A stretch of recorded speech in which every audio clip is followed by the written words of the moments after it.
By the 1960s, there had been over 100 years of argumentation in economics and in politics, and the socialists could sense that they were losing. And by the 1960s, it was clear that the great socialist experiments were failing nastily. So put yourself in the shoes of a smart, more or less open to the evidence socialist, and you're confronted with all this data. How do you react? You've got a deep commitment to socialism. You feel that it's true. You want it to be true. You've pinned all of your dreams of a peaceful and a prosperous society on socialism, and all of your hopes for curing any ills that you see in current society. Now, this is a moment of truth for anyone who has experienced the agony of a deeply cherished hypothesis run aground on the rocks of reality.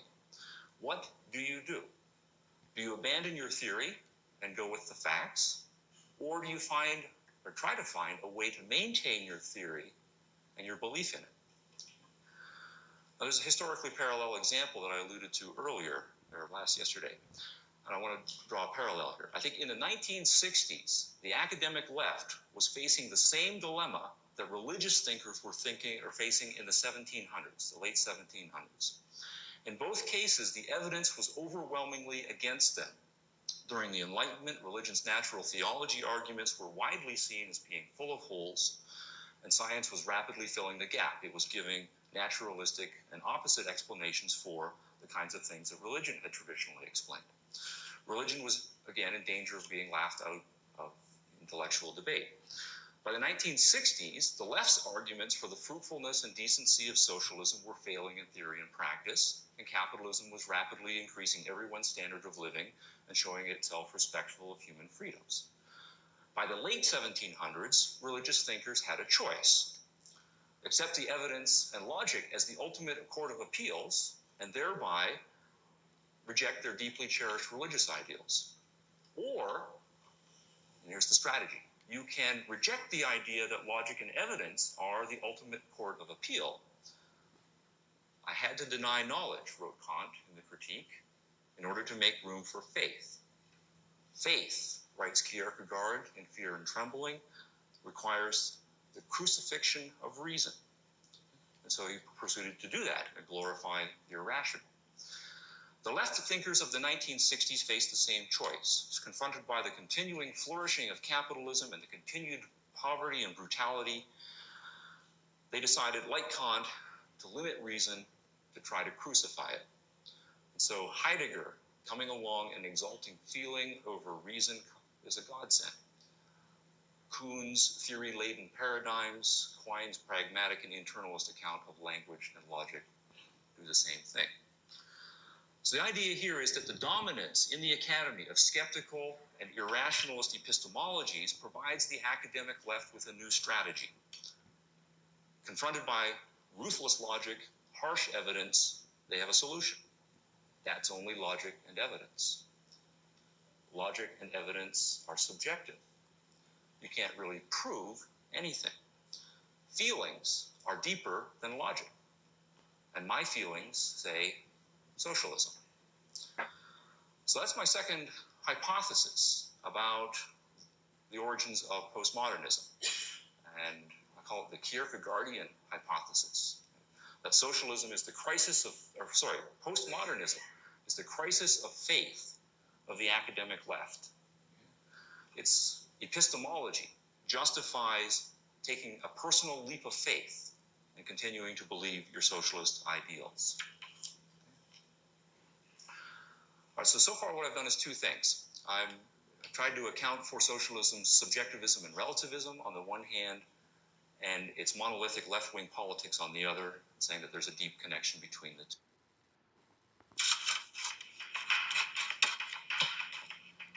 two. Now, if this is correct, putting those two together, what we get with, or out of this, is what I call reverse Thrasymachieanism. Yeah, that's the syllables. Okay? Now, the illusion here, right, is philosophers playing games. The connection is to the sophist Thrasymachus in Plato's Republic. Right? And some postmodernists, actually many of them, see a big part of their project as rehabilitating the sophists who've been out of favor for a couple of thousand years. And this makes perfectly good sense. Now, suppose after doing some philosophy, you come to believe truly in subjectivism and relativism, as the sophists do. Accordingly, you come to believe that reason is derivative, will and desire rule, society is a battle of competing wills, words are just tools in the power struggle for dominance, all's fair in love and war. That's, of course, what the sophists argued 2,400 years ago. Now, the only difference, then, between the sophists and the postmodernists is whose side the postmodernists are on. Thrasymachus in Book 1 of the Republic is kind of a representative of a fairly crude second-generation sophist. And what we find in him is subjectivist and relativistic arguments marshaled in support of the claim that justice is simply the interests of the stronger. Postmodernists, coming after 2,000 years of Christianity, 200 years of socialism, simply reverse that. Subjectivism and relativism are true, except they're on the side of the weaker and historically oppressed. Justice, contrary to Thrasymachus, then, is the interest of the weaker.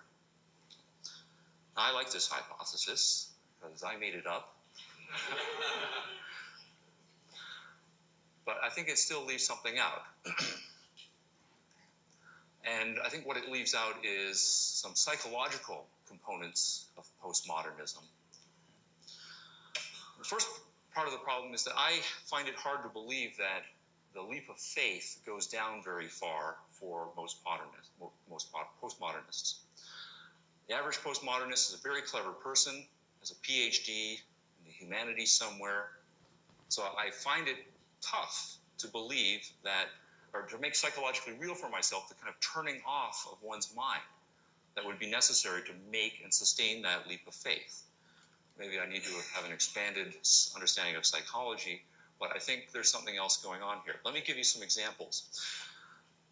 Some fairly clear contradictions in the postmodernist assertions that any person who is smart and clever has to be aware of. On the one hand, all truth is relative. On the other, postmodernism tells it like it really is. On the one hand, all cultures are equally deserving of respect. On the other, Western culture is uniquely destructive and bad. Values are subjective, but sexism and racism are really evil. Technology is bad and destructive. It's unfair that some people have more technology than others. Okay? Tolerance is good and dominance is bad, but when we, speaking as postmodernists, are in power, we're as politically correct as hell.